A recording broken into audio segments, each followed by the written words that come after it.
The problem is most of the jobs we're calling them about are no better than the one they have. So it really comes down to you don't have a compelling enough story. You're trying to say to a candidate, majority of recruiters out there, no offense, but the majority of you are saying, how would you like to do exactly what you're doing somewhere else so I can make money? And the answer, amazingly, is no, I don't want to do that. But if I can say, as JT said, I don't know much about you, let's get to know each other. And then if there's a search that I think is worth talking about, we'll do that. Hi, I'm Kortney Harmon, Director of Industry Relations at Crelate. Welcome to another episode of the Full Desk Experience.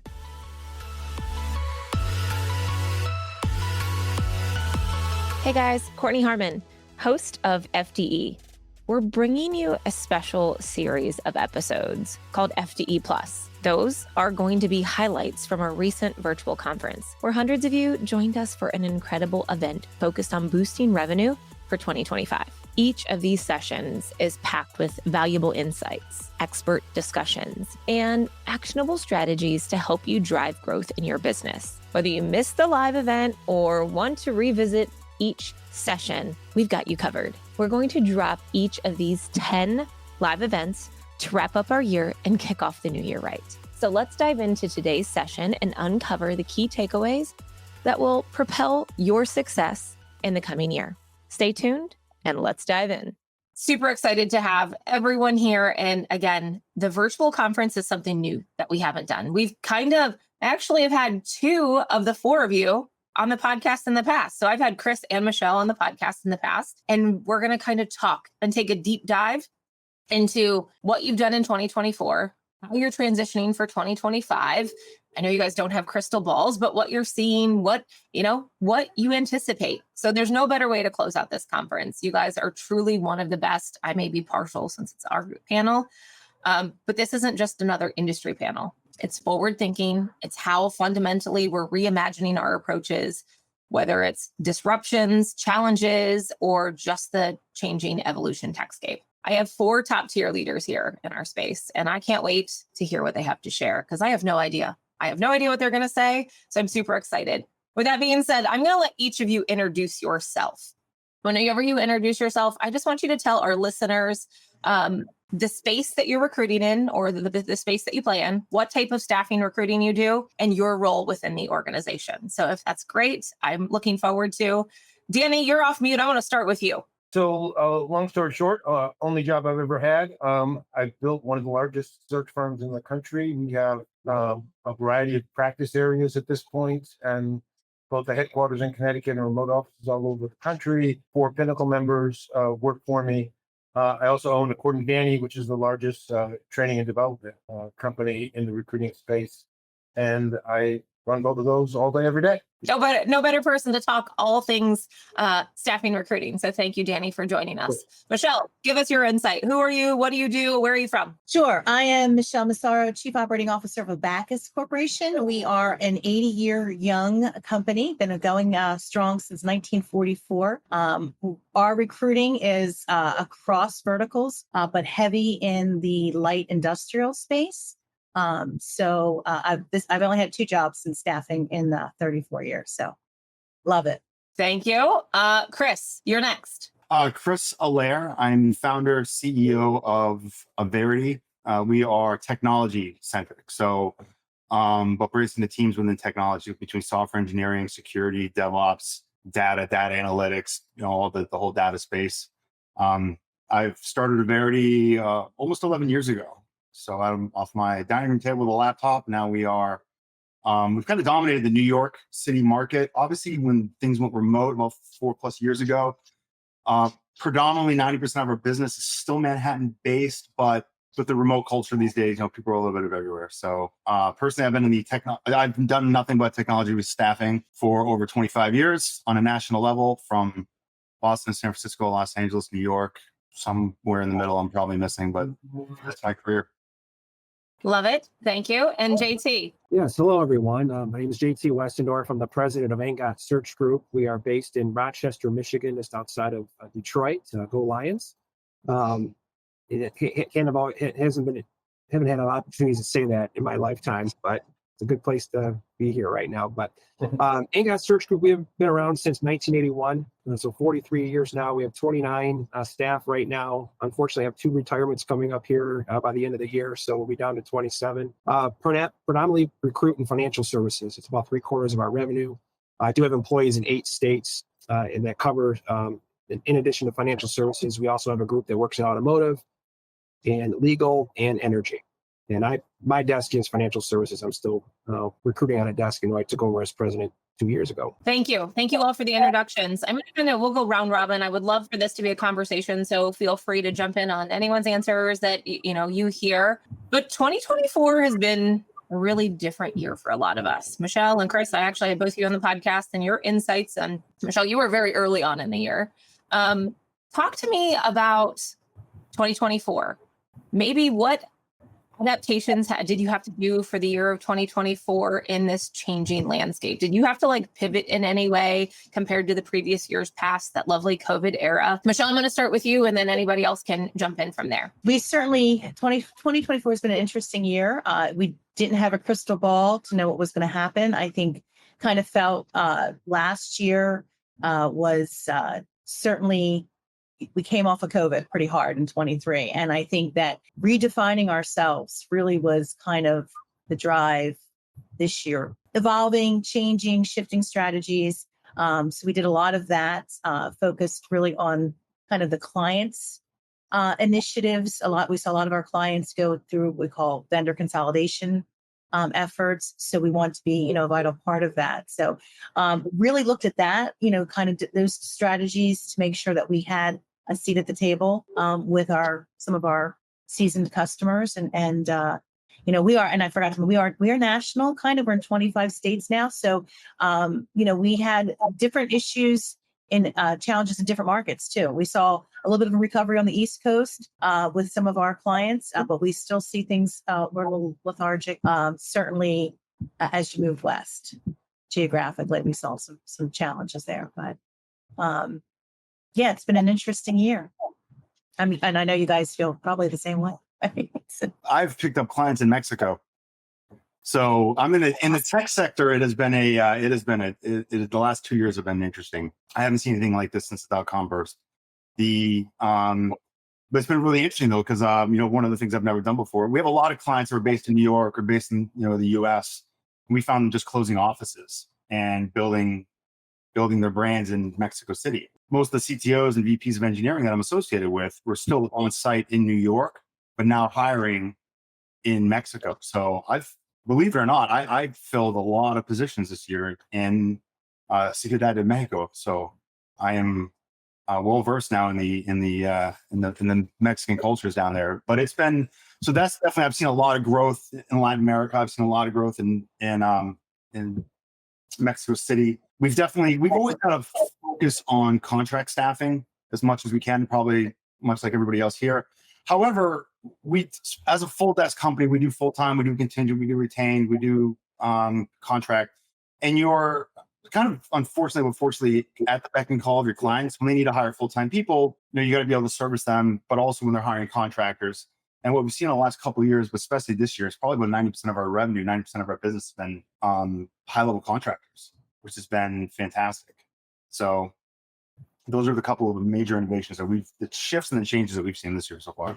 I think it's, when people say it's been an interesting year, that's code for crappy for most people. But for us, this all happened in 23. I 100% agree with Michele. There was this hangover from 21 and 22. But for me, it wasn't, what innovative approaches. Well, here's the innovative approach. Get over yourself. Get back to reality. 21 and 22 never happened before. If there's never another pandemic, it'll never happen again. It was overheated. People had PPP money. It was not real. People stopped doing original prospecting and business development. They kidded themselves that nobody talks on the phone anymore, which is silly. So when we got, a slap in 23, and when I say slap, we were down 19% off of our 22, which was our best year in 40 years. We're a direct hire executive search firm. But I saw I had 500 firms in my training company, according to Danny, and they were down 50 to 60% and letting people go and, struggling to make payroll and all that. So we were blessed in that way, but we were still a bunch of entitled, spoiled brats who were sick of the fact that people weren't calling us anymore. Our innovative approach was to get over ourselves, get on the phone, call people that don't know you and interrupt their day, because that's how you got here and that's how you'll stay here. And 24 has been a really good year for us. In fact, October was our biggest month since 21. Yeah, I think for us too, just like Danny, 2022 was a record year for us. And this is our 43rd year. 2024 is another record year for us. It really came back to going back to basics. All the work was coming in, and that, I was a little concerned in first part of the year. We had a lot of work at the end of the year, and first quarter, I'm like, where's but it's getting back to the basics, getting on the phone, because everyone's phone. When I got in this business 18 years ago, phone probably batted lead off, right? You had to be on the phone 3-4 hours a day, making 100 calls a day. Now you still got to get on the phone. It may not bat lead off, but it's getting back to the basics. We've had some folks have had some success handwriting cards to prospects, and maybe writing out a card, maybe getting it printed, but handwrite the address on it, and that's served some folks well too. It's just interesting. You're competing for people's time, right? And how you're going to get their attention, because we're all of us on this call and many on the feed today, they're getting emails from people who want to sell you this, sell you that, and you're buying for attention. How do we get that? Phone calls, one. Old school handwriting cards has been working for us, and but it's been we're up 22% in our billings and 20% in cash in through today. So it's been a great year for us. That's amazing. Now, and everybody who's listening, if you have additional questions, you can put them in the chat. Danny, I love that you said we were spoiled little brats because of how business has been. And honestly, it comes down to those basics that people are like, well, I just don't want to do that anymore. I don't want to work that hard anymore. I didn't have to work that hard anymore. So I love that you hit that nail on the head. Thank you for documented too, because I get it, right? Like 6-7 years ago, when people first started to sell in LinkedIn, I would get maybe 10 or 12 email messages a week trying to sell me something. And then I would get a dozen phone calls. Now I get 200 emails a week trying to sell me something and no phone calls. So remarkably, the phone has become a novelty item, and our connect rates in 2018 were about 12%. So it was depressing. You make 100 calls, you get 11 people on the phone, and people would say, let me try email marketing.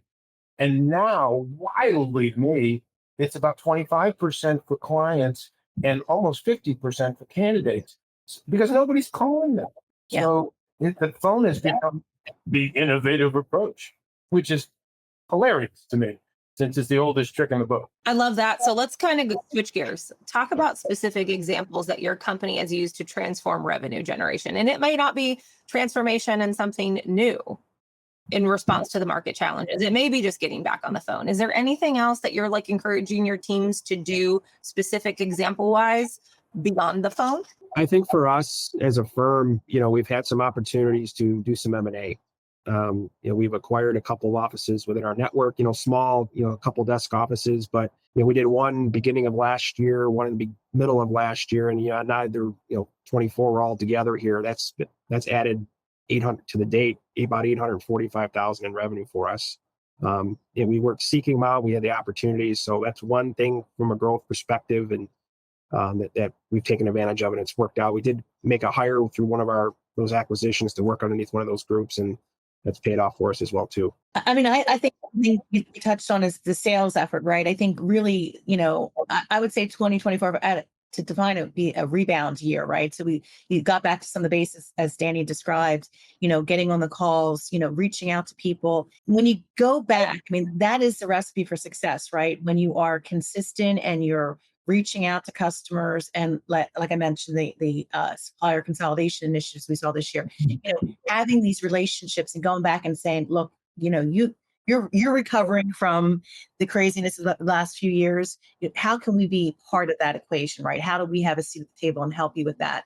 And I think it's having those discussions and not being afraid of having discussions with customers and potential customers that are framed around like, okay, how can we move this forward together? That has been really successful for us. So it has been an interesting year, but not an unsuccessful year. We've seen an increase, a recovery with customers. Economic conditions are getting a little bit more, normal. And as a result of that, we're seeing stability. And I think that you'll continue to see that. And the other thing too is for us, we're in a light industrial space, heavy in that is, it's a changing environment where we're seeing more technology come in, robotics and working on ways to have our workforce work in parallel with that technology has been very interesting this year. So we've actually established some training initiatives, really focused on internal training and training our workforce. So that's been an interesting strategy that's we've seen some good success with that. So that's just kind of my take on initiatives for this year. Yeah. I find it interesting that like the innovative and new transformation is to remain to talk to people. I think this year is really proven. I know we'll probably talk on this a little later, but this year is really proven that human connection is the most important thing that's out there. And I think for all those of us who've been in the industry for a long time, we've always known that. But your ability to connect with people at a human level this year, I think, has been more important than anything else because of all the AI generated stuff. You have no idea what's real, what's fake. We're in situations we have, fake candidates. And I've been ghosted before and all that crap before in the past, but I've never seen something like really what's going on out there. So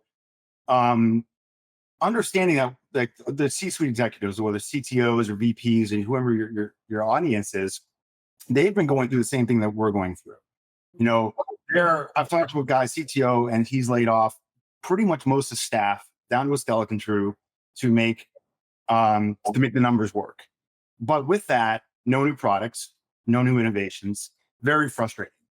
And you can hear the frustration in their voice. It's like, we want to move forward. We're ready to build some products. We're ready to get out there. We're ready to do some new things.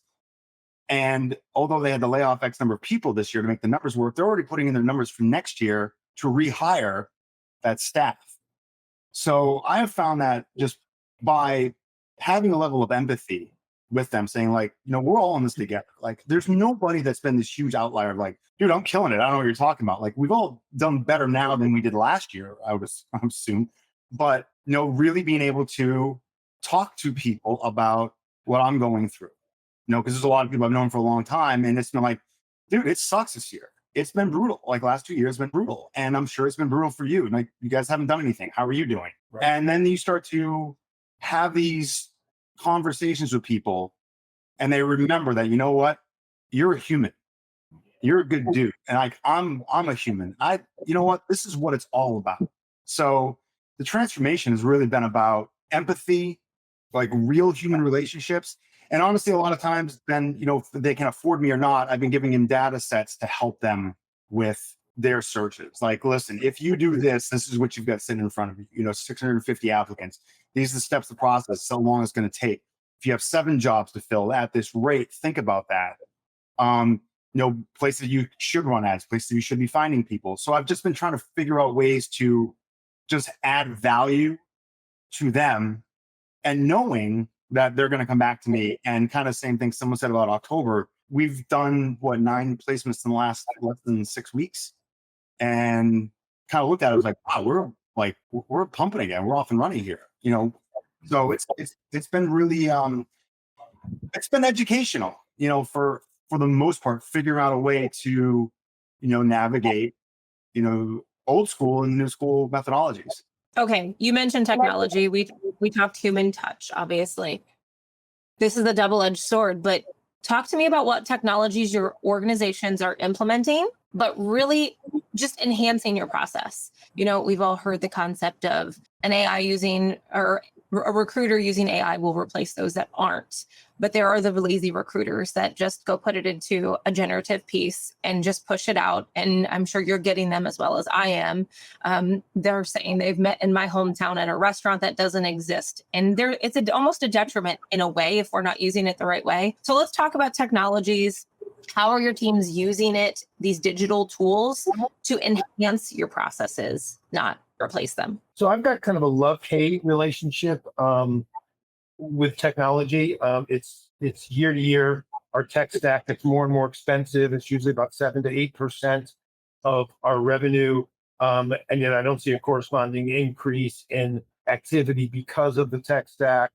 Nothing makes me angrier than when I ask a recruiter if he knows the password to this tool and he has no idea. But boy, did he love the tool when they did the demo. For me, some of my training clients, I tell them you're paying way too much for technology you're not using. And you'd be much better off if you got rid of a lot of it. And, on a dark day, I'll be like, if I had a CRM and a phone and my own wits, I could make placements without LinkedIn Recruiter, who I pay $300,000 a year to.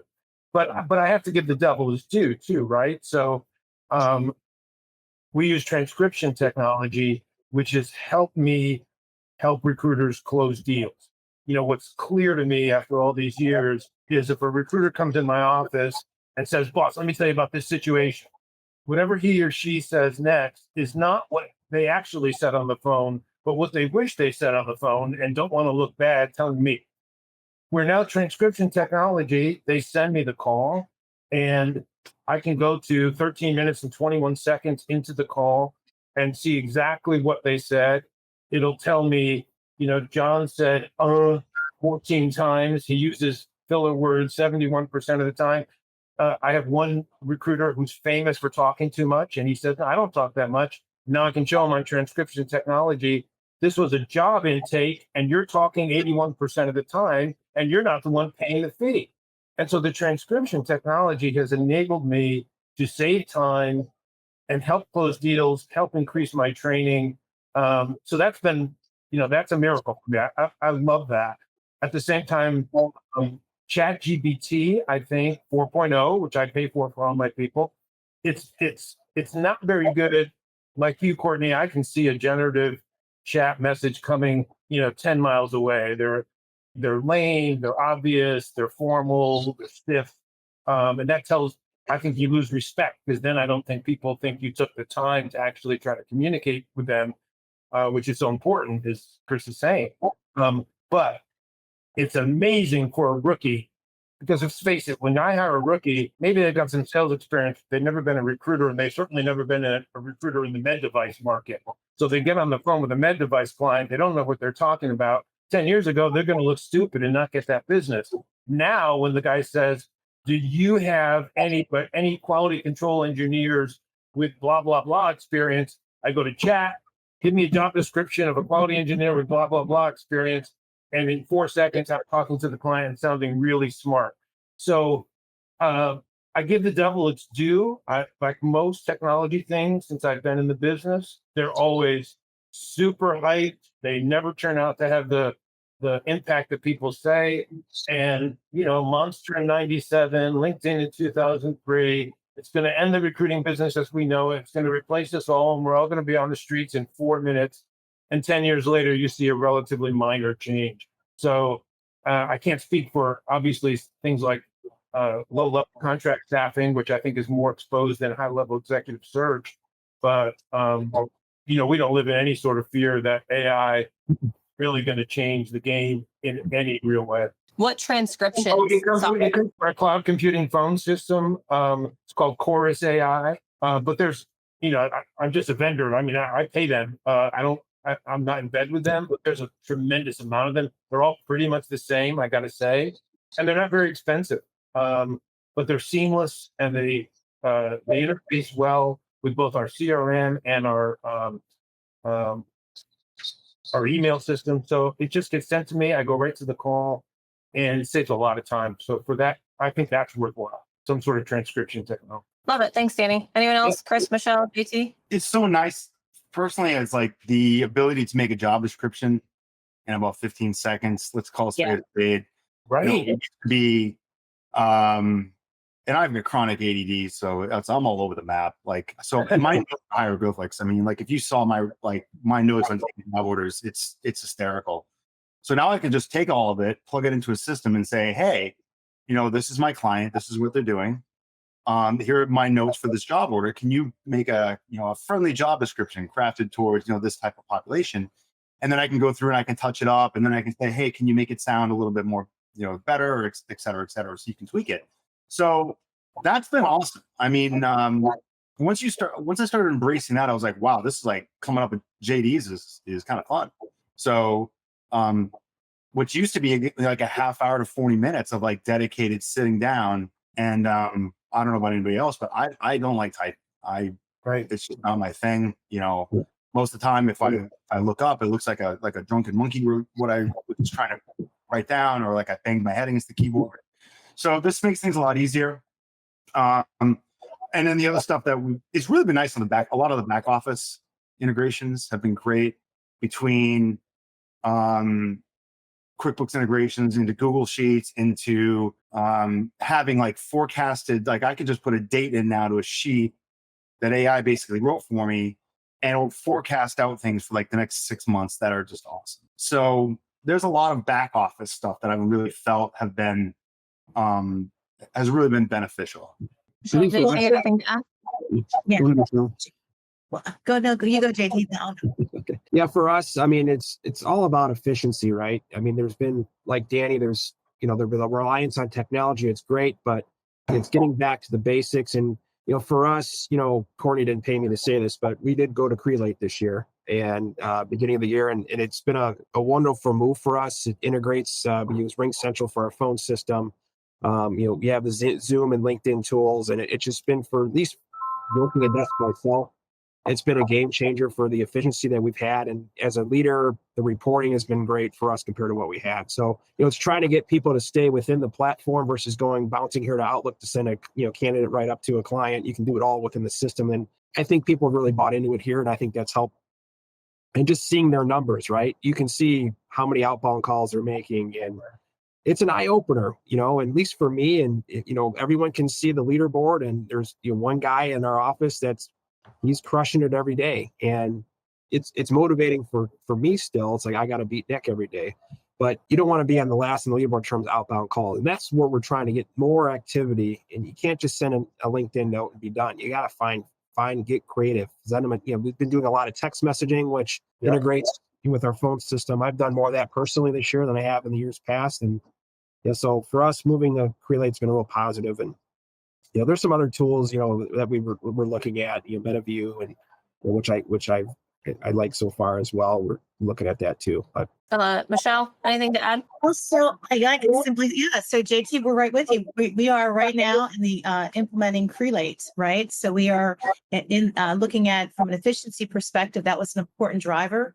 to make that decision. So we're going to be first quarter 2025 to be completely integrated, implemented, and ready to roll. But really looking at it as a little bit of technology consolidation, right? We don't need to have such a huge tech deck if we can have everything kind of put into kind of a more simple. And I think we're looking at simple, and starting with the integration and implementation has been looking at our processes to kind of simplify them as well. So looking at the business process and how that will flow into Crelate has been really eye-opening for us, because we can look at efficiencies right there. And so that's been helpful. So excited about that. This has been a long time coming for us. We've been evaluating technologies for about 3 years. So I'm excited to see where it goes. Very excited about it. I love it. There's been a few questions around tech. So I do want to add, from my perspective, even though I'm not running a desk anymore, for me, interactions, I know it sounds goofy, video on LinkedIn has been huge for me and our team. You know what, Kortney, I got to jump in because I listened to one of your podcasts and I heard about you talking about the LinkedIn video thing. And I was like, oh, that's cool. I'm going to try it. So I can deliver a message, with this, right? As opposed to these things. And it's awesome. I got to tell you, it's just like, no, it's really cool, especially if you just want to say hi to somebody. Let them know that you're thinking about them, let them know that, hey, your name came across my desk. I just wanted to reach out and say hi, see how things are going for you. If I can ever help you out, or if you need anything, just let me know. Hopefully see you soon. And they're getting this, and I'm getting responses from people like, first of all, that was really neat. Second of all, like, dude, thanks for the shout out. Like, that was really cool. And it's been fun. It's nerve-wracking at first. but it's, I really enjoyed it. So, and I got that off your podcast. Thanks for that. Well, thanks. I would much rather, they pay me to speak for a living, not type for a living. So the message comes off better for me that way. So I love that. Paresh, I have not ignored your message or your question. He asked, with all the technologies that are coming out, how can a smaller firm really compete with the bigger firms for board or CXO roles? Do you guys have any perspective on that? Any opinions? I'm not sure I understand the question, Courtney. He's asking whether technology has a role in C-level roles. I think, Paresh, if you want to clarify, with all these new technologies coming out across the board with agency sizes, how can the small ones differentiate themselves or be a part of the game or use them in a way for more scalability is my assumption in what he's writing here. Right. So, I mean, that's more of our world. We fill a lot of C-level roles. And honestly, we get beat all the time by solopreneurs, one-man shops. And of course, it's frustrating because, we're trying to sell our size and our tenure and all the roles we fill. And we lose to somebody who goes, I'm a specialist. I know this space. I have a relationship, as Chris pointed out earlier. Check my reference with this guy and this guy. They don't care what your technology is. They don't care where you are. They don't care what your pedigree is. It's how many of these roles have you filled like this, and who can I talk to that knows your work? We get beat all the time by small firms who are specialists in their sub niche and know their work. So you can't get specific enough. You can't get specialist enough. But if you can, and then you really know that niche, you're going to get a lot of those roles that someone like me gets beat out on.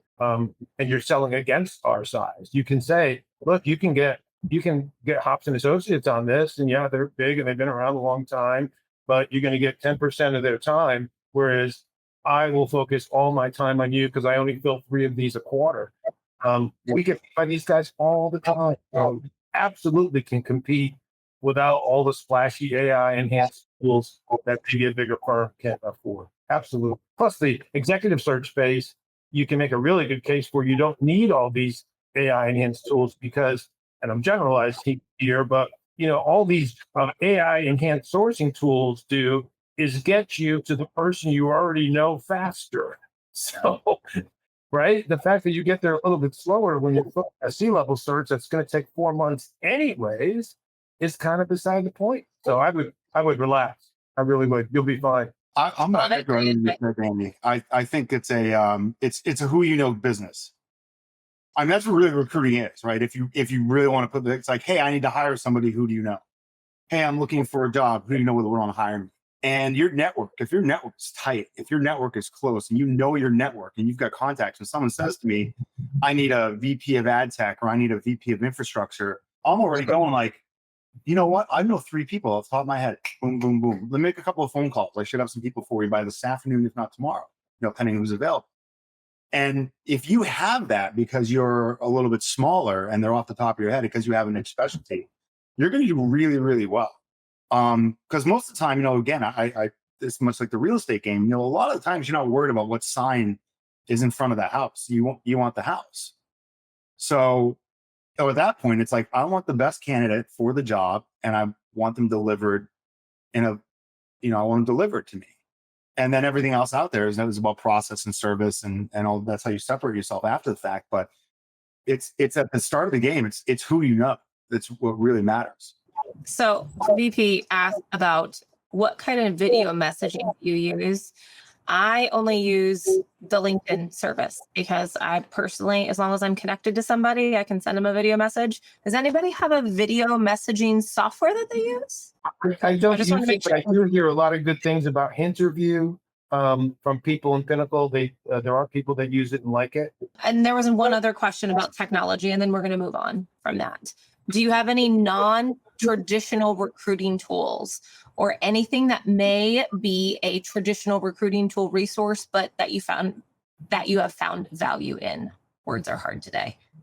Anybody have any non-traditional recruiting tools that come to mind? Because everyone just wants a tool.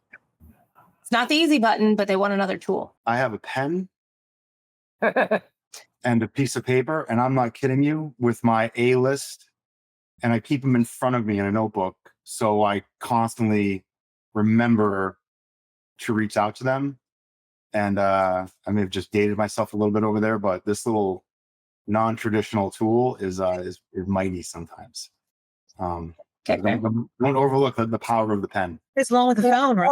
So the pen or the phone seem to be the tools that we're talking a lot about, right? Not complicated. Yeah. And I don't know if this qualifies, but in 21 and 22, we stopped sending people to trade shows in their niches because there weren't trade shows or they were poorly attended. But since mid 23, all the trade shows in our niches are super big again, very well attended. And so, our people in our digital technology space or our med device space or insurance, they go to a 3-day trade show and I got to put them up at the hotel and I got to pay for their flight and a little schmooze money. But there's 300 or 400 or 500 or 1,000 potential candidates wandering halls for 3 days. And we found it gets us business and a lot of candidates as well. So I have a 6-figure budget every year for trade shows that I had sort of let go of for 2 years, and now it's full force. I kind of echo what Danny, that for us, especially for our financial services practice, we attend a lot of trade shows, a lot of state bank associations, and there's just it's a time and you can't just go to one and expect, hey, it didn't work out. It's a long-term play. It's a marathon, not a sprint. You got to be committed, because at the end of the day, in Chris, you made it, it's all about relationships, all about the people and you find a conference that you have 1,000 potential candidates, 1,000 potential hiring managers, and you can shake their hand. I've got 5 that I'm going to already next year, and it's the same ones, but the more you go, the people will recognize that. And I can't tell you how much business I've gotten saying, hey, nice to see you again. I appreciate you supporting the industry or the association. Let's do business together.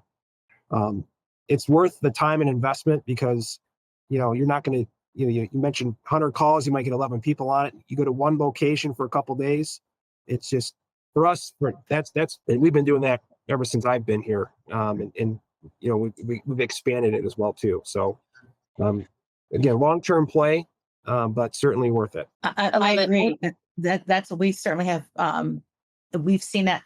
I'm sitting in a hotel in Westin Hotel right now in Nashville for a conference, for an industry conference, for one of our customers, right? So we've come here, an industry we support. We've been a part of the association for 5 years now, and now we're at a point where I'll be speaking tomorrow. So because it is a long play, and you can't go into these types of associations or conferences or organizations with, hey, I'm going to go get business or I'm going to get candidates. You have to go with, what are you bringing to that industry, to that group, and being an active part of it for a period of time. That's where you start to demonstrate your expertise, right? And that's where you'll see your biggest return. So it's nice to get back into those conferences and trade shows, which were dormant for a couple of years, and it's come back full force. I'll mention too, Chris mentioned the power of the pen, right? And I mentioned earlier, some of us here have been writing cards out. I mean, how nice is it to get a card? Who's doing that now, right? Again, you get the attention. Now, I just had somebody, we talk about getting all these LinkedIn notes and emails about trying to sell us stuff.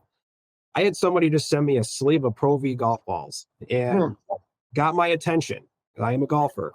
And actually had our company's logo on it, had a little message saying, I'm not hiding, or I'm not lost, just hiding from JT Westendorf, right? So I'm going to call him. It's kind of a lead gen company, but he took the time and obviously an expense to, a sleeve of Pro Vs. So it's again, getting the attention, and how many people are getting bombarded online, so kind of the old school pen, phone, and being in person. In person, yeah. That wouldn't be enough golf balls for me, JT. I'm a hack. I have to send you considerably more golf. Yeah. We had a question from Rebecca. And Rebecca, I don't know the industry that you're in, but she asked, do you have any recommended trade shows? I know it obviously depends on the niche in the industry, but if you guys have any, what trade shows are you attending in your space? Well, you're right. It is very specific. I mean, our health tech team is going to like the RCM show soon, which is revenue cycle management, which is a niche within health tech. there are huge trade shows for like insurance. Has the RIM show is like it's the biggest in the industry. I honestly vet it. Like I want to see the exhibitor list. I want to know how many people are going to be there. It's got to be at least 300. I prefer 300 to 1,000. You find these are mostly at big cities like Vegas, like Orlando, like San Francisco. And I like that because that means they put money into it and it's going to be well attended. Usually you have to pay a registration fee. In the old days, you could just walk the vendor hall, but now they really are making sure you've got to pay a registration fee in order to get in. But we have a very specific protocol where the 3 weeks before the show, we've got a message that everybody uses. I'm going to be at the RCM show. I'd love to meet you. If you're not going to be there, I'd love to be your eyes and ears at the show. What questions would you have that I can find out for you? And that builds in a follow-up after if they're not at the show. So 3 weeks before, we send out, are you going to be at the show? Can I help you? And the 3 weeks after, you're following up after the show to talk about the conversation you had. So for us, JT said he does it super well, and he's not sure how much, he can't even tell you how much business he's generated. But we track it. I mean, our health tech team, it's about 25% of our jobs for the year can be traced back to that shaking of hand, that buying you a drink, that going to a session together, just sitting next to somebody and looking at each other's swag bag. I mean, we find it actually works. Now I just need to know what your favorite piece of swag is so I can make sure ours is right next year, Danny. I'm just kidding. Michele, best trade shows. Which ones are you attending? So, well, again, it depends on the industry you're going after, right? So today I'm at a heavy highway conference, right? So non-traditional probably doesn't fit for everybody, but we look very similar. Kind of the protocol has to be, well attended. Who the players are going to be there? How many of your competitors are going to be there, right? So you want to try to limit the number of competitors that you're interacting with, right? Or you're competing with to get the attention of the attendees. So really, we hit it through the industries we support. So heavy highway, we do a lot in the course of warehousing and distribution. There's large trade shows that that industry supports, and you want something that is going to be, again, well attended. That's the key, right? There's a lot of these trade shows, they'll sell things almost like back in the day, we get like job fairs, like they have these big organized job fairs, and those were typically a bust, right? So you really need to get involved. And sometimes it's the best way to get is talk to your customers and say, hey, what organizations are you part of? Where can we learn more about what's important to your industry? And we'd love to participate. And that's how we've gotten involved in probably 3 or 4 of the organizations that we, have been with for several years now. So I would talk to your customers. That's a great point, Michele. No, it's a great point because there's some that, I'll ask, hey, I saw this conference out there. Is it something that I should be going to? And they'll say yes or no. But for us, it's a lot of state bank association conferences, annual conferences. But to Danny's point, we sent out a message as well, too. The great thing about going to these conferences, you get attendee lists, right? What a great sourcing tool. A lot of them might be in your database already, but there's some that may not be. But obviously you're going to put it on your social media that if you're flying somewhere, you're flying there. Hey, if you're here, catch us up at this booth. Now, historically, we usually just go walk the shows. We've never had a kind of a booth presence. We switched that up a few years ago. We do have booths. A lot of them will have a booth presence, just trying to get the brand name out there. We say we have a visible presence versus, you go to these trade shows and you have the little name tags and people can't see your name, but now you can see our, in our vendor hall. We try not to go to many that have a lot of our competitors at. There is one, a huge one that's probably 3,000 or 4,000. It's a national conference that a lot of our competitors go to, but there's plenty of business to go around, and those are great too, especially a conference that big where you're setting up, a ton of appointments. So, but again, you want to have depending on what audience you're going after, you're trying to find candidates, you're trying to find both, I wouldn't go to a conference that doesn't have a lot of, hiring managers at it. That's just me. It's got to be where we can, decision makers that are going to be, needing talent. But for us, it's been great. And having the booth has been great too. And having that, you kind of building the brand as well too. I love it. Chris, do you have anything to add, or are you ready for me to go on to the next? No, you're ready to go on. All right. So I'm going to switch gears. I want to talk about sales. Obviously, we talked about business is growing, but in order for business to grow, we have to have new sales. What has been your focus this year? Has it been focus on new logos? Has it been focus on deeper account penetration? Where has everything been for you guys, and what has been your focus, at least for this year, or what about next year? And I know it's probably a 2-for-1. I'm going to guess that, always be selling, the whole concept of that. Chris, I'm going to start with you first. New logos, existing logos, both. Sometimes when we get in the day-to-day and we're literally reactive, sometimes we can only focus on one versus another. So talk to me about where your focus is for 2025. I'm a fan of go to the well. I've known people that I've known for a long time. I've watched them excel their career from senior level, staff level engineer to VP. So for me, it's not so much where they're working, but if they're in a technology sector or a stack that I work with, I'm always talking to these people. So most of the time they bring me with them, which is nice. So for me, it's always asking them, talking to them about what are they working on? What are you building? Who's using it? What type of new products are you getting into right now? Are you seeing the marriage between product and technology? Because a lot of organizations are moving to separate. You used to have the chief technology officer and product kind of ran underneath that umbrella, but now product and technology are together but separate. So networking with those people and just constantly, it's just a little, I don't have any tricks of the trade, but it's kind of knowing where they are, what they look for, and constantly kind of letting them know, like, hey, I don't know if you're hiring right now, but if you are, there's someone I know that's looking. Hey, this is a rare find on the market, et cetera, et cetera. So constantly keeping kind of your name in front of somebody, but more the relationship with the person, less the logo. And what I want to know is that if someone leaves their job as a CTO of X and they are now the CTO of Y, well, I keep my relationship with X, but now I have a great relationship with Y. Kind of old school ways to grow your business right there. Danny, I see you shaking your head. Anything to add to that? Yeah, no, that's all good stuff. I don't think it's either or, Kortney. Obviously, I think you have to assume I think part of the success we've had is I'm just a completely paranoid person. Like I'm freaked out. If we get a lot of business from a client, I'm assuming they're going to drop us like a bad habit or ask us for a reduction in fee that I can no longer accept because they feel like they got us because we filled so many jobs. So we're always about new business.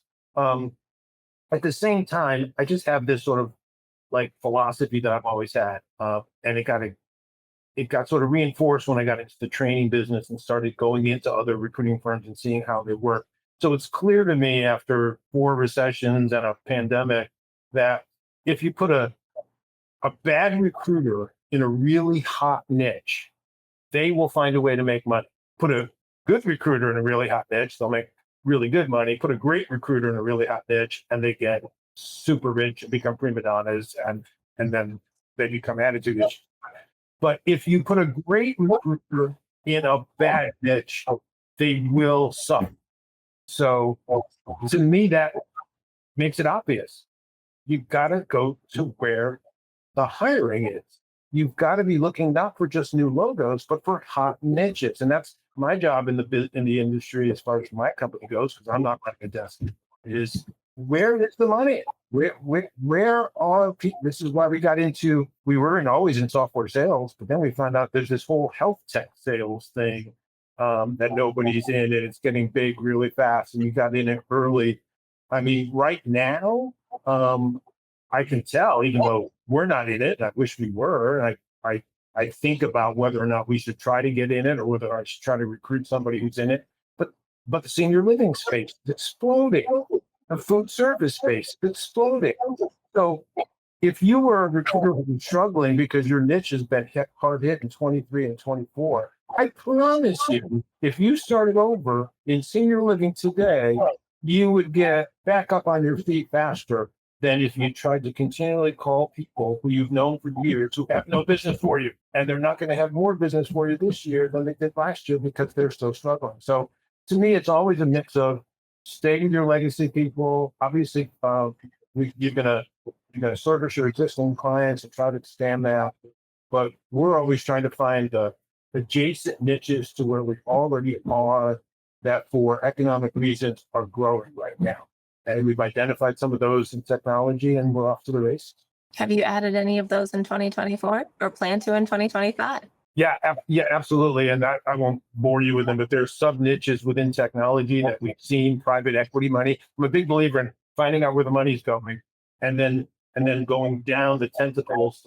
And we talk to a lot of people, a lot of board of directors, a lot of PE firms, a lot of VPs of R&D and saying, where is the money going? Right. That's how we do. Food service manufacturing was doing really well because interestingly, people seem to want to eat every day. So there's money going into that sector in robotics. And then you start looking at, see what people do. Michele mentioned earlier, it's like people hear automation. And so they start calling automation companies. No, it's who makes parts that the automation company needs, who are the vendors to those people, who's supplying technology to those people. So that's what we started to see 10 years ago. It's like the technology sector said, you know what, hospitals, clinics, private doctors, they're like in the 1990s technology-wise. There's a whole world out there that these people have to be updated to.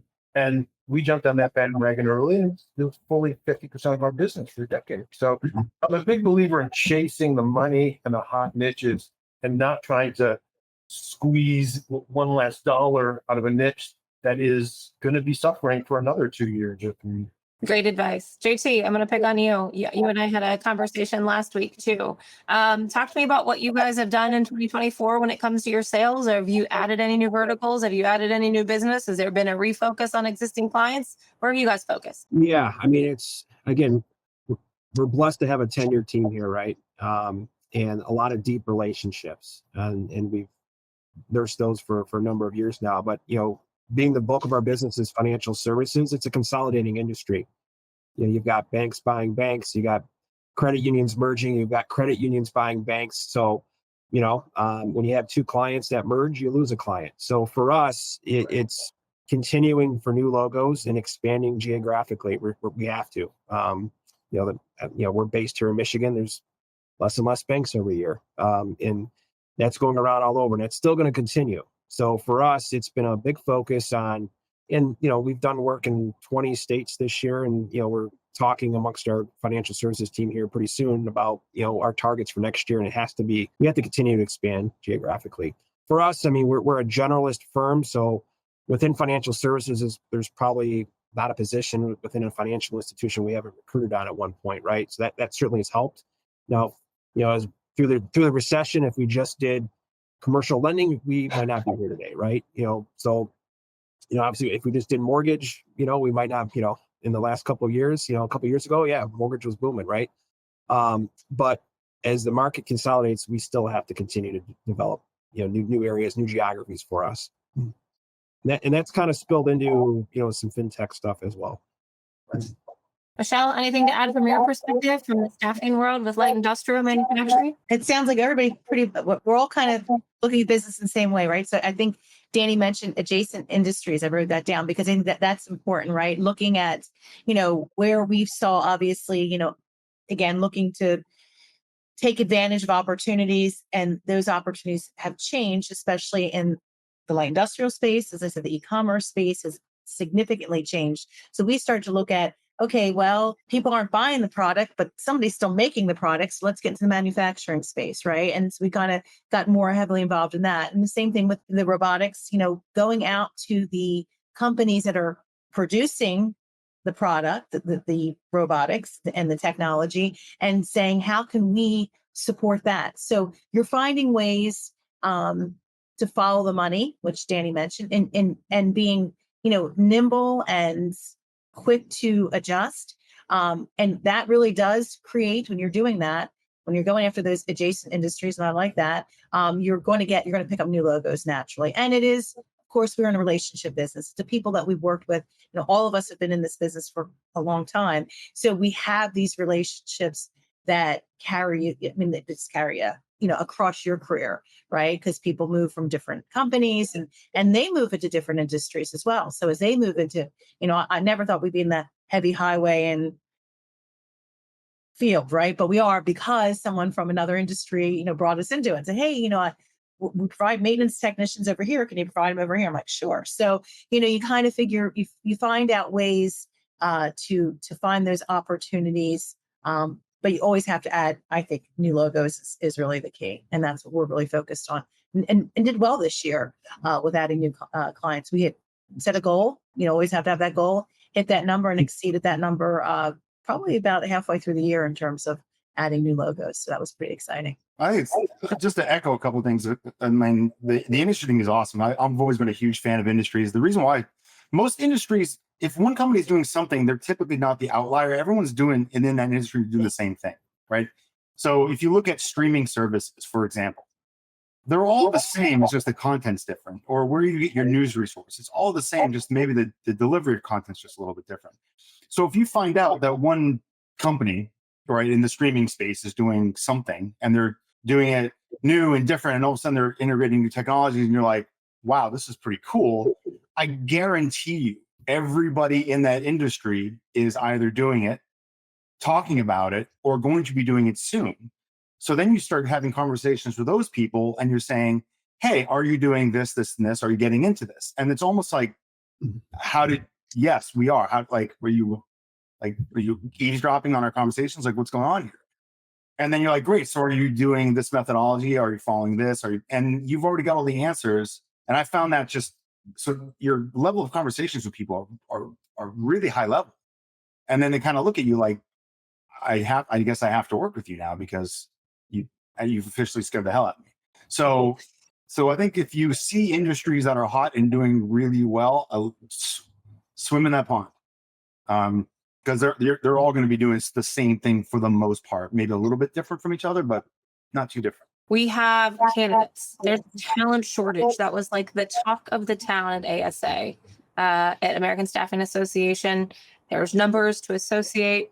We're having skills gaps. We're having talent shortages with our markets. Talk to me. Are you addressing the skills gap? Are you doing something different to attract top talent? Are you looking at your candidates' processes? Let's focus on the candidates for a minute. What are you going to be doing different in 2025 when it comes to talent? Yeah, although I just don't know your audience enough to know, Kortney, whether what I'm doing is relevant, because you mentioned ASA, which is contract staffing, and I know a lot of people on this call are in staffing. So when you say skills gaps and talent shortages, that's not the issue in direct hire. Especially because of LinkedIn Recruiter. Everybody's on LinkedIn Recruiter. The challenge is this word passive candidate has been overused. It was stolen by Indeed. It was used by LinkedIn. It's used by ZipRecruiter, saying that it's giving you access to passive candidates. But that's just code for I'm online. I'm online, so you know who I am. So we're assuming everybody online is passive. But in reality, while we live in the ecosystem of LinkedIn Recruiter, most candidates do not. So in executive search, it's not that there's a talent shortage. It's that they won't call you back. They're ghosting you. They have no interest in you. They're all happy where they are. So what we've tried to do is lean into that as a search firm. And we've said, and this has helped us because the number one problem for a search firm is a company who has a lot of openings, hires a talent act team, and then they say, we have our talent act team and they've got a LinkedIn Recruiter seat and we don't need you. So what all good search firms are doing, and certainly what we've leaned into here and what I push in my training, is to make a distinction. Like the bad recruiting firm is saying, well, use your talent act people, but then use us too and just hire the best person. Well, they don't want to do that. They already have a talent act team. Our message to them is, that's not what we do. You won't get our candidates online. They're not trolling postings. They're not responding. They don't even know they're looking until someone like me calls them. So we make a case for, you don't even know the best people because they are not passive. They're actually furtive. They're secret. They're clandestine. They don't exist yet. And the good search firms are creating candidacy as opposed to the bad search firms who are just passing candidates on. So that's the sort of a mantra messaging that we use, so that we try to distinguish ourselves from these other firms and say, yeah, what they do is not what we do. It's a very different thing. So that may not apply to contract staffing, where people are on projects and they're always available and all that. But in my world, the talent shortage is not about skills gaps. It's about getting these candidates to call you back. How are you getting them to call you back, Danny, then? Oh, sorry. Go ahead. Whoever was talking, I'll be quiet. No, Yeah. go ahead. JT? Go ahead, Danny. Yeah, no, it really goes back to what we were saying earlier is my people are not sending 16 different in-mail messages and then attaching a posting and saying, if this looks like something you or someone you know might be interested in, give me a call or send this on. No, we send an in-mail. We say, I saw your profile. We should talk. When's a good time? That's it. We're getting on the phone with these people, and then we're usually getting referrals to other people. We're not usually placing that person. I can tell you from being in 100 different search firms in the last couple of years, they're not doing that. They're just emailing and posting and hoping, posting and hoping, posting and hoping. So they're very passive, and we're very aggressive. So it's as simple as that. Amazing. JT, you were going to say something. I'm so sorry. Yeah, I kind of agree with everything Danny said, because we don't do any contract staffing at all. We're perm, and you know, you're paying us for our expertise to find those candidates, right? That's what I added on to that. We assume you've already done the LinkedIn and the Zip recruiters. You can think of the examples of, hey, this has been open for a year and a half and we filled it in, a few weeks, right? Because you're paying us for our knowledge of the industry and the marketplace and who we know we can call. And Chris, you made a point. Hey, I can call. You looking for this? I might have some for you. Give me a couple hours, right? That's what our expertise. That's our true value as a talent access partner is. We assume our clients have already vetted that out, and that's why they're calling us. So I'm going to ask you the same question I asked Danny. How are you getting those candidates to move? Because obviously they're a hot commodity. I know you do things different. That's your value. But how are you getting the candidates to call you back that are passive, that don't want to leave the place that they're at today? It's all about, it can't be about us, right? It's got to be about them and learning, and again, it might take a couple and different, I found, others may agree, different groups. If I'm calling somebody in a sales role, they're going to respond differently versus somebody that's maybe an accountant, right? It's all about just making it about them and trying to get them to, hey, I'd love to talk to you about your career, and again, you're going to have to tweak the messaging a little bit, but it's not, hey, I got a job, you interested, right? That's a lot of what people do. And, there's no relationship. You try to make it about them, and you might get a response saying, hey, I'm good with my career now, but open to having a conversation with you. Just trying to get them on the phone, and it can't, again, it's not about us. It's about getting to know them, building a network, a rapport with them that you may talk to somebody today that you might not have a search to work on within for 8 years. But you're establishing and planting that seed today and continuing to stay in touch with that person. And I don't know if you want to get this far into the weeds here, Kortney, but the reality is when you say, well, how do you get these guys who don't have to move or aren't looking to talk to you in the move? Well, the reason why most people fail is not because candidates aren't willing to make a move. There's a lot of opportunistic candidates. I mean, anytime you look at surveys from Glassdoor and other surveys I've seen, up to 60% of people say they are looking to make a move at some point if they saw the right opportunity. At any given time, 47% of people said even when they take a job, they stay open to other jobs. The problem is most of the jobs we're calling them about are no better than the one they have. So it really comes down to you don't have a compelling enough story. You're trying to say to a candidate, majority of recruiters out there, no offense, but the majority of you are saying, how would you like to do exactly what you're doing somewhere else so I can make money? And the answer, amazingly, is no, I don't want to do that. But if I can say, as JT said, I don't know much about you, let's get to know each other. And then if there's a search that I think is worth talking about, we'll do that. Maybe not. Maybe I'll place it in 2 years. Who knows? But let's get to know each other a little bit. And then if I've got a compelling enough story, the big myth is I'm looking for serious candidates. No, you're not. There are no serious candidates. Candidates get serious once they get in front of my client and my client shows them how much better their life could be. Candidates get serious. Fair. Chris, do you have any vision of the IT industry and either talent shortage or opinion about the topic that we're talking about right now? Oh yes, I do. I love it. There's so many things about it. I'm listening to everybody, and it's great because I'm highly specialized, and I'm one of those people that I really preach, find something you're good at and do it better than anybody else. what I'm trying to do is, and I know I've worked, around the countries, is I've seen a lot of different practices, and I like being deep and narrow in my field. So, because what I want to do is it's who you know and when you know them, right? That's the secret, is they're not looking today, but they will be looking soon. The question is, so what I'm always teaching my team, what I'm always preaching out there is, I'm highly specialized in this area. You do this. So when you're looking, you're going to need to know somebody who knows what you do. That's going to make your search that much better, highly specialized, because that's who I'm networking with, is this deep and narrow audience, as opposed to the broad and shallow, which I've seen in other firms that are like, and people like that, God bless them, but they're very reactive. It's like, oh, you need a .NET engineer. All right, no problem. Oh, you need this. Oh, you need a janitor. Good. Oh, you need a VP. I'll search the internet for that too. And there's a place for that, and I appreciate that. But personally, what I found success is knowing that when you're ready to hire someone in a month, I'm gonna know the people that you need. And when you're gonna look for a job in the new year, because you're gonna need to know me, and you're gonna want to know me, because that's how you're going to find the best opportunity for you.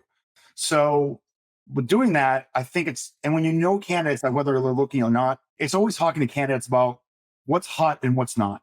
What are they interested in? What are they researching? What are they seeing the next trends are going to be? What's the new technology initiatives? What are they going after? So candidates are the eyes and the ears to everything that's going on in the marketplace. Because I only know what's hot in the tech field by talking to them. So if they tell me that this crazy new thing is going to come out and it's going to change the world and it's amazing, I'm going to listen to them, because that means other people are going to talk about that also. So when I talk to my clients and I talk to them, I can ask them, how are you implementing this? Are you working on this? Are you talking about this? And then, so your conversations are a lot more specific with people. And then they know that and then it's all about like when and then when you know them. So I think that's the other thing, is like, I'm just a huge fan of being specialized in an area.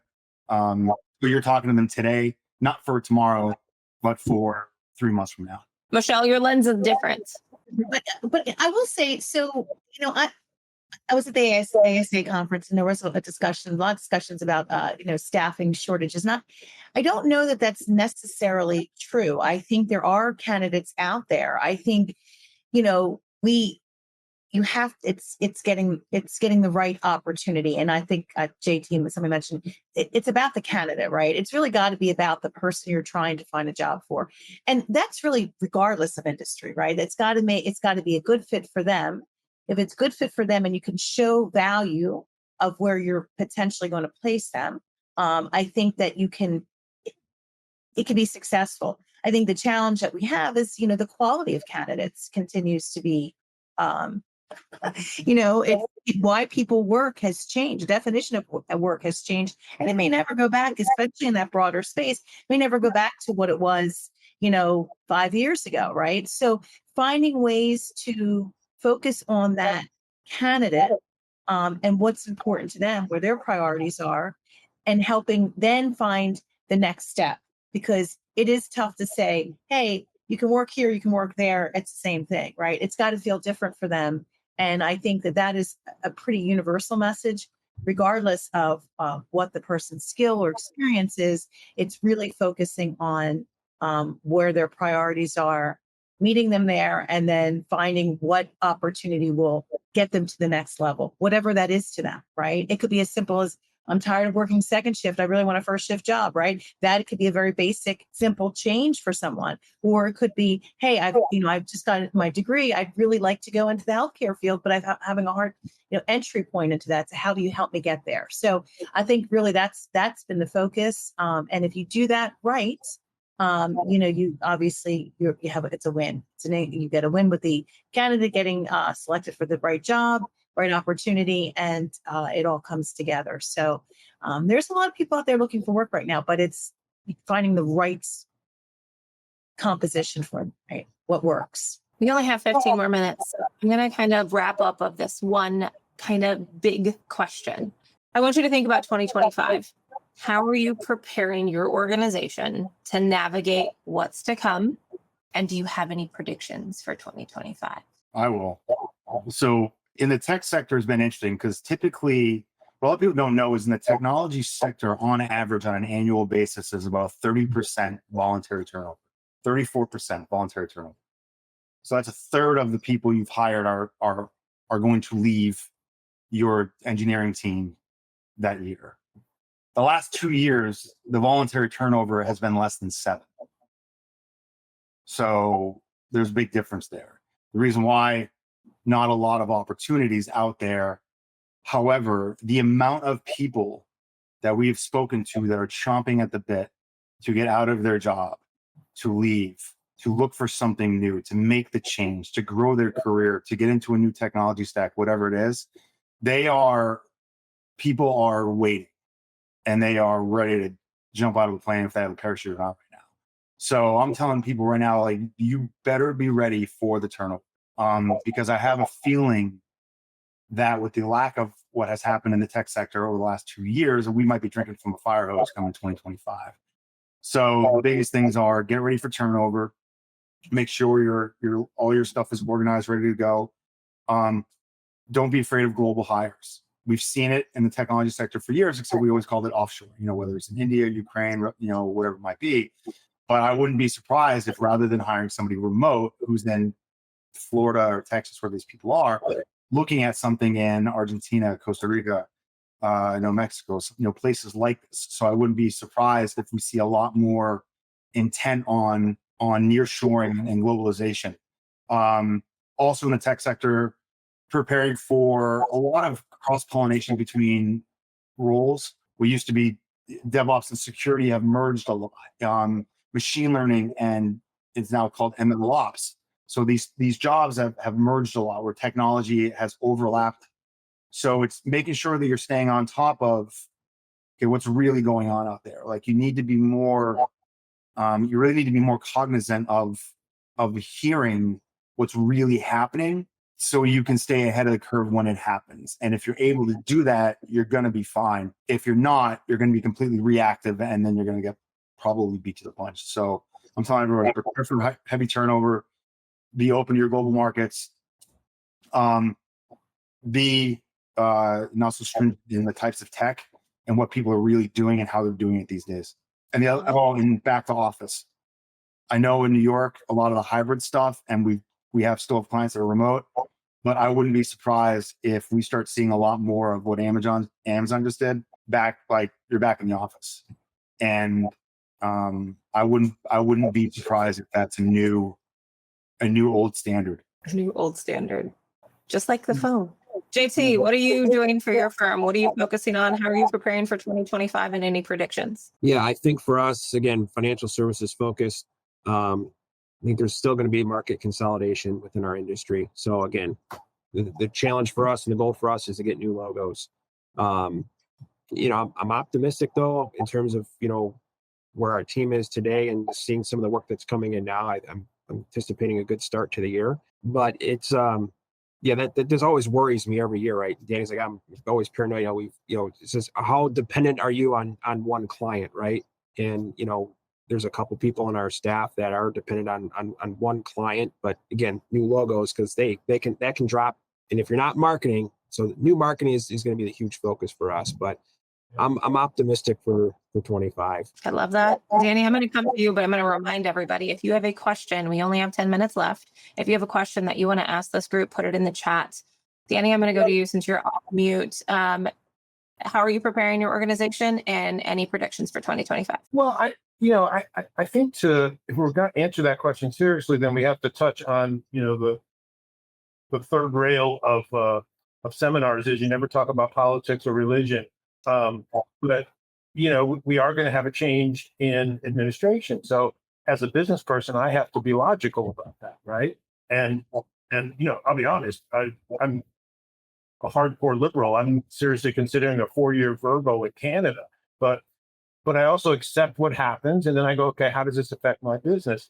So, either way you look at it, for people that are freaked out, that are on the liberal side, or the Democratic side, any way you want to look at it.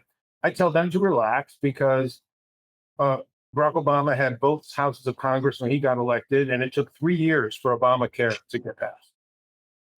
Trump had both houses of Congress in 2017. He wasn't able to get the tax cut done till the very end of 2017, and it didn't affect anybody's income until 2018. So this whole idea of tariffs are going to be raised, the inflation is going to go out of control, and we're going to spiral into recession. This is, I guess the only advantage of being older, and I mean it's the only advantage because the rest is horrible, is you can look back a little bit and go, these things never happen the way they say they're going to happen.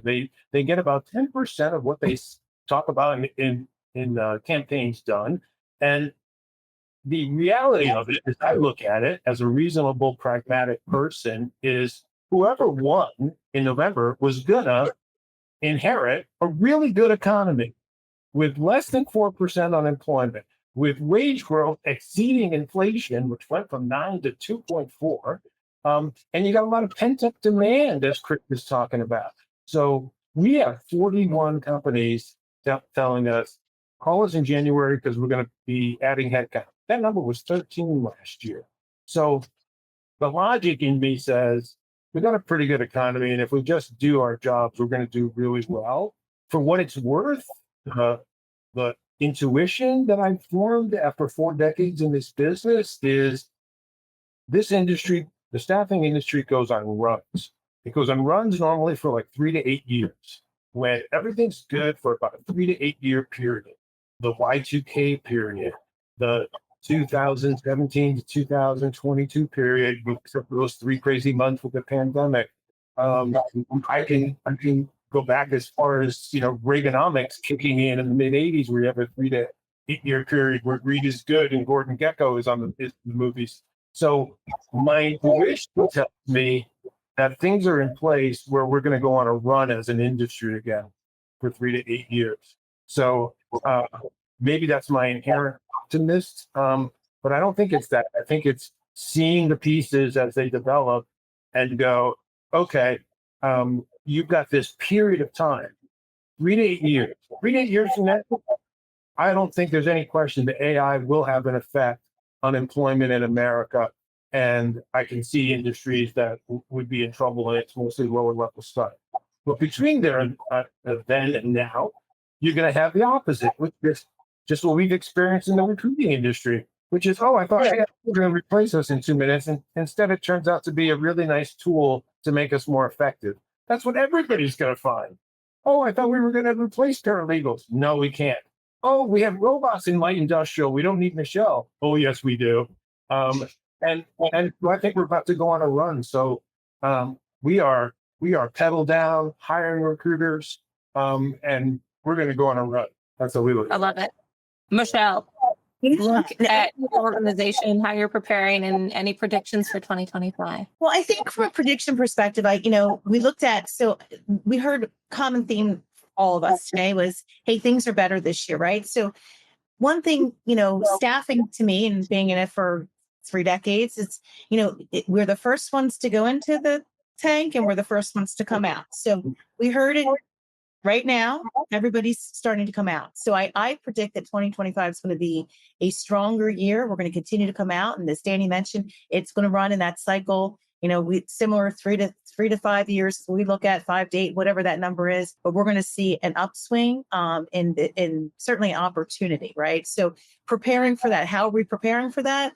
It is client conversations, getting in front of what's most important, going after the new business opportunities. Really going back to, I think we started the conversation, going back to some of the basics, right? Not being afraid to reach out. Reaching out and having those connections with potential and existing customers is how we all got here, right? And making sure we are staying relevant to those customers. And I think if you're doing that, we're going to see a really nice recovery. And we've seen it started this year. So I think that we're coming out of it, as I see it. Chris, I'm going to direct this one to you because it was tech recruiting. So there's a question in the chat. Will AI replace many tech jobs, and how will this affect tech recruiting industry in general? It's interesting because AI is just it's a newer, more advanced version of a machine learning algorithm, it's all ones and zeros. Is it going to replace people? No. It is going to make their job stronger. The problem was what's going to happen is more people are going to be relying on it. And the issue we're going to see, I think we're going to have a little high and low on this, is it can give you ideas on code, but it can't code for you. And if anybody's ever looked at what coding looks like on it, it looks like the Matrix. So you've got 10,000 lines of dots and commas and spaces, and tabs, not spaces, depending on who you are. Everyone knows like when these outages have happened. AWS had an outage or whatever. These things happen. It's like a comma's in the wrong place, and that's what happens, and it shuts down like global economies. So there are certain industries where you can get away with having, if you're software as a service or an e-commerce business, you may not need, the strict level developer that you used to think you have, but you can get someone who's proficient with a Copilot or something to that effect. But if you're in insurance or underwriting or commodities business, exchange, climate, any of these crazy industries where you need stuff processed in real time, you're not putting this on an AI bot to generate code for you. Like, trust me, they are not, and that's not especially in the engineering field, because it's just not going to happen. So obviously it's going to get more sophisticated, but at the end of the day, it's fun for certain things. It's prompts that can get you to like certain things, but it's still not going to do the job for you, because even if it does generate some code, you still got to read the whole thing, edit it, make sure it's accurate. By the time you've done that, you can have just done it yourself. I have one other question. The question is from Daryl. It says, does anybody use any psychometrics testing on candidates, like evaluating them for being a good fit with client culture, or is that just not done? I'm really, really opposed to that idea, because I understand it as an idea because it's a value differentiator, and you can say to your clients, we test our candidates. But in practice, it doesn't work. I'll tell you why. Candidates won't do it. So now you have a candidate who's a great fit, who'd be happy to interview, but he's not doing this damn test for you. Either send me on the interview or not. And so now you got to make a decision. Do I lose this candidate because he won't do the test? And if I let him not take the test, what the hell are we using the test for? And everybody I know who's ever done this, 2 months later, gives up the test. You simply, in this market, when you find a good candidate, you got to get them in process before someone else finds them. And waiting around for a test, oh my God, I'm utterly opposed to it. Scared the hell out of it. We use a personality test for, a lot of my clients have their own. We do offer one. And it's not a pass or fail. It takes 10 or 15 minutes to do. And there's really two components of it. A client can take, or the hiring manager can take it, say, hey, who's the ideal candidate profile? And it tracks traits like, hey, are they outgoing, or are they more, are they more introverted? Are they more restless and pressure oriented? Are they, competitive and goal oriented? It's things like that. So again, I tell my clients it is a tool. It is not a make or break, because there's been folks that, the candidate takes their portion of it. Again, takes 10 or 15 minutes. The client takes their, hiring manager takes it, ideal candidate profile. We put them together. Are they a match, strong match, potential match, or not a match? And I tell the clients, I said, hey, there's going to be people that you're going to be seeing that are not going to be a match. But you still should talk to them. And I can think of a CIO I did for a financial institution 5 years ago that was not a match to the profile that the CEO put together, and they got together and it just clicks. Because again, it's all about the human interaction. It's a tool. And then you can, but should not be a make or break. But we offer it. Again, a lot of our clients use their own, but it's part of our service. Okay, let me ask the devil's advocate to that question. Does anybody use those tools for their own team when they're hiring certain personalities needed for sales or recruiting, or still no? If you looked at mine, probably not ideal recruit, but I've been here 18 years. So I don't, again, it's a data point. It's a tool in the toolbox. So I think it's interesting because we use them after they're hired, but a lot of hiring is based on gut. there's no science or art to that. It's just like, I really like this person. I want to work with this person. I'm going to hire them. So after they're hired, we do the DISC assessment, and there's a lot of other ones that are out there. But I don't want to know these things until I know that, like, you know what, I want this person working here. Let's get them hired. And then after that's management. So that's the hard part that people forget to talk about. It's like, you're not going to manage these people. So how do I manage them? Well, then you need to understand them. But as far as, if that's the person I want to hire and you're leaning on the fence and it's a really high level position, I think what Danny said, if it's a high level position, C-suite executive or someone that's going to be sitting in a very high level management spot, I think there are certain things that might be beneficial to, like, man, we don't know if this is the right person for the job. This is an expensive role for us. Then I can turn around and say, like, you know what? I've taken, I don't even know how many of these profile tests that are out there available. And I'm always interested to see what I come back. I'm like, I'm not as amazing as I thought it was, or I am amazing. So I'll say, like, if you're leaning on the fence, this person really wants this job, have them do this, get the results, see what it does. And I've seen it work. I've seen it not work, but I mean, there is a way that you can help. But I think if you're hiring and you're turning around, you're saying, I don't want this person hired, but then they pass a personality test and now you're hiring them, I don't think that's a good idea. So I'm a fan of kind of everything that Danny said. I'm not if you see him, you like him, hire him. If it doesn't work out, it happens. But if they turn into be the best person you ever hired in your life, you're a genius.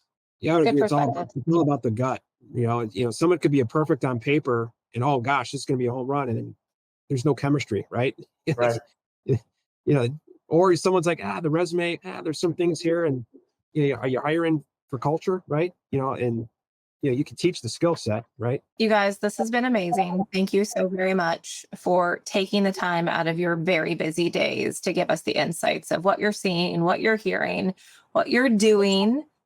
So thank you each very, very much. We've already got Patricia saying in the chat that it's been a great panel discussion. So thank you all. I don't want to keep you too much longer. I've literally kept you for an hour and a half on top of everyone else who's been here for 2 days. So the 4 of you, thank you so much for your time. I'll be following up via email to send you some goodies. And for everyone that joined us, thank you so much for joining us for this 2-day event. Keep on the lookout for so many more like this, because 2025 is going to have more of these from us here at Clear Lake. So have a wonderful day, guys, and we will see you soon. If you missed any part of it, don't forget to subscribe to our show so you don't miss anything upcoming. And if you like this valuable content, if you enjoyed this episode, please feel free to share it with your network and leave us a review on your favorite podcast platform. We'd love to hear your thoughts. Together, we're building a community of growth and learning. Until next time.